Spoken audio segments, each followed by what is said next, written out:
Come on in, welcome to my home. Today we are going to talk about traveling. In case you're wondering why I am up so early, it's simply because traveling a lot of times involves a lot more things than the people who just want to, well, come on, I reckon we ought to take Mama for a trip. If you're caring for somebody, a travel day could involve you getting up super early so that you can be ready to then help the person who you're caring for get ready. Why am I telling you this? Because you probably already know.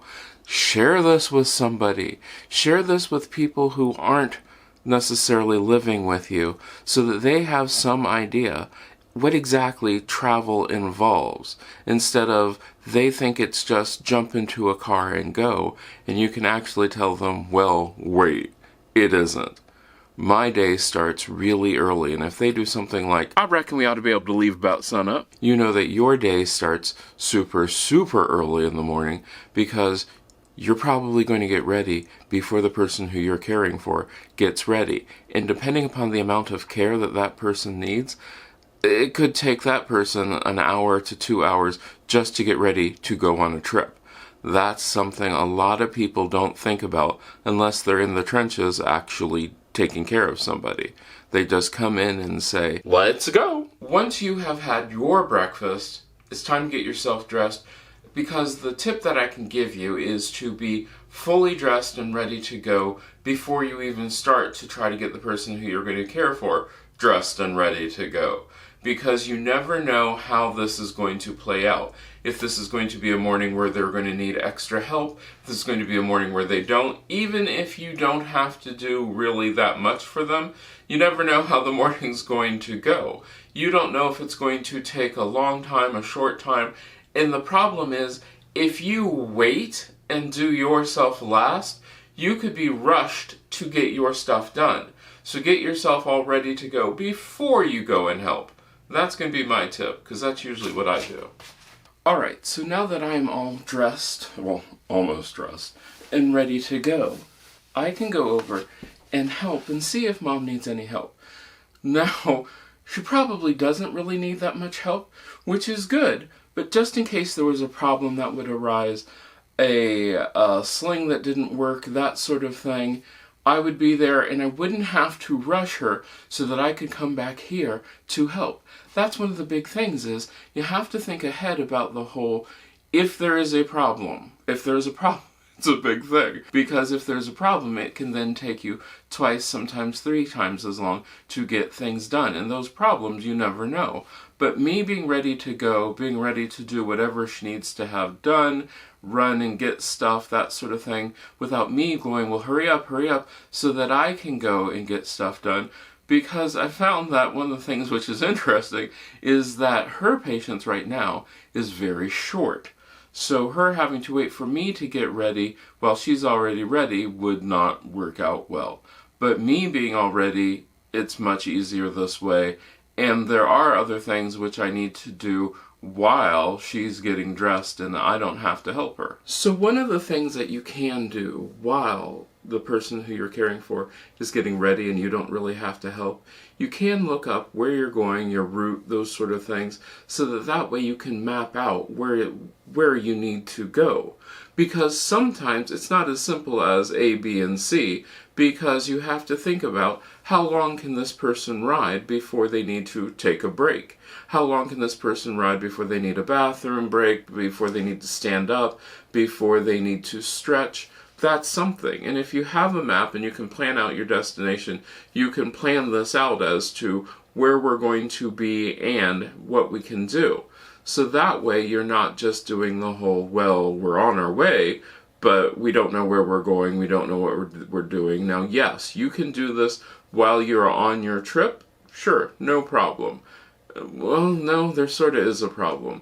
Because the person who's caring for that person, who has the full-time responsibility of that, is also doing the whole, well, you know, in 10 minutes we're going to need a break.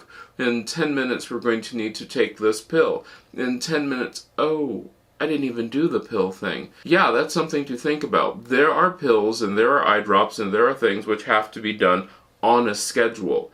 If you come down and think that you're just going to, do a trip and then not have to worry about that schedule, you would be absolutely wrong. Because I know with the things that Mom has to do, she has refrigerated eye drops. So I have to figure out a way if we go somewhere for her to keep those refrigerated, or at least keep them cool, so that she can keep them on that schedule. If she doesn't get them on that schedule, once wouldn't be bad, but I mean, it just depends upon the day. It's not something that you really want to get into. Now, if you're going to go with the whole, we're going to be gone for all day, you're going to need to think about, if you're taking a pill, you need something to drink. Maybe you need some food with that. It becomes a big issue. So we haven't even left the house, and already you can see where this just going up for a simple day trip can be a major task. And you're saying to yourself, well, going to the doctor would be much easier. And sort of yes, sort of no. I can say since the pandemic has happened, going to the doctor is much easier because you are less likely to spend an hour to 2 hours waiting in the doctor's waiting room for him to finally get around to seeing you. Nowadays, doctors are pretty good about scheduling you, getting you in, getting you out, so that you are not waiting around. But before, we had a doctor in our area who was notorious for having people wait 2 to 3 hours before they even got in to see him. That's an issue. That's a big issue. Especially when you have people who need some help, or even worse, don't really need help, because they're the ones who get the most impatient. The infamous, I know when I had to take Mom to the doctor and she didn't need any help whatsoever, and realistically, she does not need much help now, just needs help driving, but she's like, oh my gosh, you have to wait here for the 2 to 3 hours for me to even be seen, then you have to wait for me to be seen, then you have to wait for all of those things to get done, and it's like, well, yeah, but that's okay, I can find things to do, but it is something to think about. And also, you have to think about, we're not even out the door yet, and I have a bag packed, I have snacks, I have drinks, I have all of these things, and if the person you're caring for, might need a change of clothes, they might need other things, so that is something to really think about. As people come down and think, well, I'm going to give them this great experience because I want them to have it, they need to ask themselves, does this person want to have this great experience that you think is a great experience, but they might not to? Now, I'm not saying that you shouldn't even try, because yes, there are some things that people should do, let's get them out, let's get them moving a little bit further, gradually build up on things. But you need to think about that. You need to gradually build up on things, not do the whole, well, the longest this person's been riding in a car has been for 20 minutes. So then somebody else comes down and says, we're going to take an hour and a half trip down someplace. It's like an hour and a half. I'm not sure how that's going to go, because the person who you're taking care of, the person who needs care, might feel absolute discomfort, pain, that sort of thing, and you might have to take a lot of stops down to get there. And if you do, you're going to have to take them. And the other part about this, which is the worst part about this, I know for Mom she's like this a lot, she will not complain, which is its own problem, because these complaints will come out later in lots and lots of pain. She wouldn't say anything while on the trip, but she will say it, well, we'll get to the whole other part of this later. But we haven't even left the house, and already I've been up an extra 2 hours just to get us out of the house. And she's trying to get everything all ready to go so that she can be ready to go out of the house. And she is really good about not needing that much care. For people who need extra care, it is something to think about. But it's also not something to deter you from going anywhere. No, you can just do it. Just plan ahead. If you know that you're going to go, plan the night before. I could have had all this stuff ready to go had I known the night before. Then it would have just been one of those great cases of, oh, okay, no problem. I'll just get it all, grab it all, and I'm ready to go. But a spur-of-the-moment trip really isn't all that spur-of-the-moment. So you're getting ready to go on your journey, and then you have to think about the car. Is the car actually able to do what you want it to do? Can you sit in the back seat and hear things that are going on? Are you one of these people who's going to turn on the radio? Because if your person you're traveling with is hard of hearing, the radio can be very distracting. Just the car sounds can be very distracting. It really is something to think about as you are traveling. So you made it back. And you're like, well, that's great. Everything is done. We're all through. Well, not exactly. Still have to unpack this. And then I also have to make sure that Mom gets untripified. So that way she can get back into her more casual clothes that she can lounge around the house in. And probably she's going to want the clothes that she wore washed. And then we also have to think about if you did not eat while you were out, you're going to have to make dinner, which is what I'm going to have to do right now. You're going to also have to think about if the people who went with you, if they didn't eat, we're probably going to want snacks, that sort of thing. So this trip, which was supposed to be just a simple day trip, has become a big effort. That's something to think about.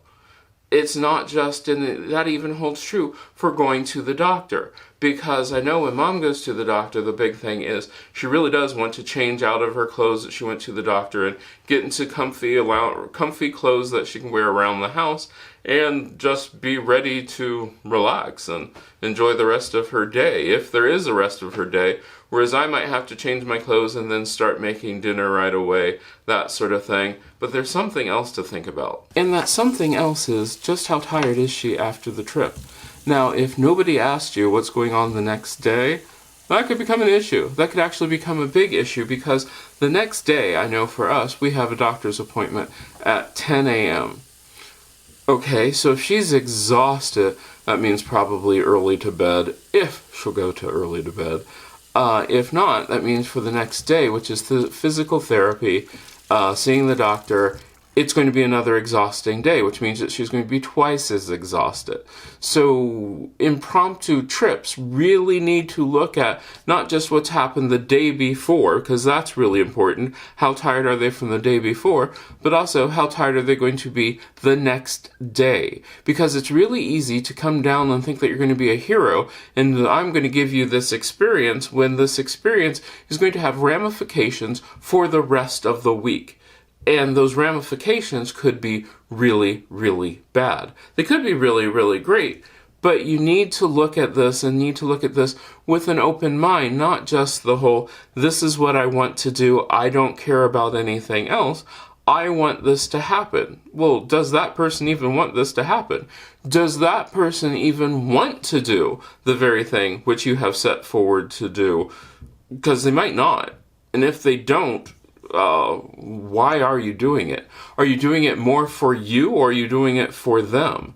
Because I know in Mom's case, there are some things that she just didn't want to do, but she would grin and bear it. And then the other part about this is, and the selfish part for me is the fact that I look at this and I'm going, I'm the one who will take the brunt of this because I'm the one who is here who will have to deal with her being irritable, tired, and also trying to figure out how I can make her comfortable. Because if that ride wasn't comfortable, she's now going to be in pain.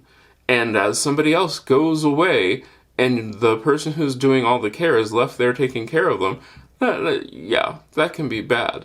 Now, it sounds like I'm saying that you shouldn't do things, you shouldn't take people on trips.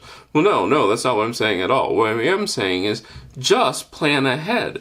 Just actually don't decide, well, while I'm here, we're going to do this, because that also puts the person who's caring for them on the spot. And there's nothing worse than that. Putting the person who's doing the care on the spot so that they can be the bad guy and say, well, no, we can't do that because of X, Y, and Z. Not cool. Not cool whatsoever, because there could be some really valid reasons, but it just makes them seem like, the mean parent who won't let them do anything, or the mean child who won't let their parent do anything. No, don't do that. That is a horrible, horrible thing to do. So, plan ahead and think about that. And if you've come down for a visit, don't leave until, everything is put back to the way it was before you got there. Because even though the person and both people, and I'm guilty of this, 100%, will be, oh no, this is no problem. It is a problem. it's a problem. I just won't tell you that it's a problem. And that is on me. I should say, well, no, this is an issue. This is a heck of a lot of work. But one of the reasons I don't do that is I don't want Mom to hear the fact that I'm saying, no, this is really hard, because then she might be like, well, I'd like to have people come down, but I don't want to put this extra work on somebody. So no, if you're going to visit somebody, you leave it, it's just like going camping. Leave it just like you went in there. If you brought stuff down, take it with you. If sheets need to be washed, don't leave until the sheets are washed and the new sheets are put back on the bed, and then everything is folded, put away, because that will make everyone's life much easier, so that the next day they're not playing catch up from you coming down to just do whatever it is that you're doing. Because the next day, like I said, for us, I know we have doctor's appointments and those sort of things, it can set the whole week back for a long, long time. Now, if you come down and you do the wonderful thing where you bring food down and that sort of stuff, still do the dishes. Do the dishes, make sure they're all put away. No matter what anybody says about the whole, you don't have to do that. No, go ahead and do that, because going that extra mile just makes people very happy, and when you leave, they're left as if you hadn't come down. They're just left with the memories that they have of you, versus they're left with fixing up or cleaning up or doing everything which you had brought down with you that needed to be done. Or even worse, what if they had plans? If you just suddenly come down and there are plans that are already in place, and suddenly you're just like, hey, I'm here. Yeah, that's annoying. That's a big annoying thing, and a thing not to do. You can surprise people, sort of, but if you have somebody who is taking care of somebody else, really, really think about this. Really, really plan ahead, because your little surprise can wreak havoc on stuff. Now, if you start asking if you can come down and the person who's taking care of the other person keeps putting you off and putting you off, that's a red flag. That's a red flag where you should be like, ooh, I need to come down and see what's going on with that, because yeah, that could be something bad. It might not be, but it could be. It is always good to check. And that's what a lot of people don't do. They don't check. Or a lot of people think, well, I'm going to do this. And then when they're down, it's just like, well, I'm going to do this next thing. I'm going to do this next thing. I'm going to do this next thing. Without even thinking about, what is this actually doing to the person who I'm supposed to be coming down to see? Am I actually seeing them? Oh, I know of people who, when their relatives visit, they come down and then sequester themselves in a whole different room and don't even talk to the relatives, don't even visit. They're just like they're in a hotel. Not cool. Not cool whatsoever, because that's not a thing. But when you are traveling, especially when you are traveling, even if it's going to be the whole, well, we're traveling up so that, this parent or this whoever can visit somebody else, think about what all that actually does. What all that does to the person, what all that does to the caretaker. Because a lot of times we put in the whole, well, what is this going to do to the person who's being taken care of? And ignore the fact that, what is this going to do to the caretaker? Is this going to put so much extra work on them that they become resentful? And that's something you don't want. I know a lot of this can sound like I am saying, don't travel. Traveling's awful. It's not. It really isn't. What I'm actually saying is plan. Plan ahead. Be prepared for unexpected things. Be prepared for things to not be where you expect them to be. Especially now, a lot of people have done the whole, well, we were going to go to this place and we knew that we could stop here, and when they got to there, that place which they were going to stop at is no longer there, or no longer open, or has different hours. Call ahead. Find out. Get on the internet. Find out what their hours are. Planning can make any trip, even just going to the doctor, going across town, picking up groceries, so much easier on both of you, all of you, everyone.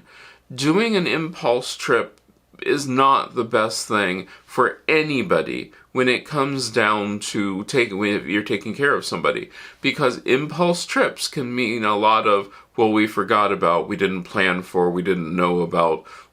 Yeah, so that's one of the things which does go away. Impulse doing things has a tendency to go away. Doesn't mean that it can't happen. It just means that you're really going to have to probably make a list. Make sure that you have everything that you could possibly need. Be prepared for any situation, and it can go fine. I mean, these are just the experiences that I had. Your experiences might be so completely different. I could be so off for your life, and that's really cool because nothing is a one-size-fits-all. You want to think about that. Make sure that what you are doing works for you, and make sure that you're not saying, well, this is the only way to do it. Well, it's not. There are lots of different ways. Just go with what works for you. Maybe none of my suggestions work for you. Maybe all of my suggestions work for you. Let me know down in the comments what you think about this, and I hope I get to see you the next time you stop by.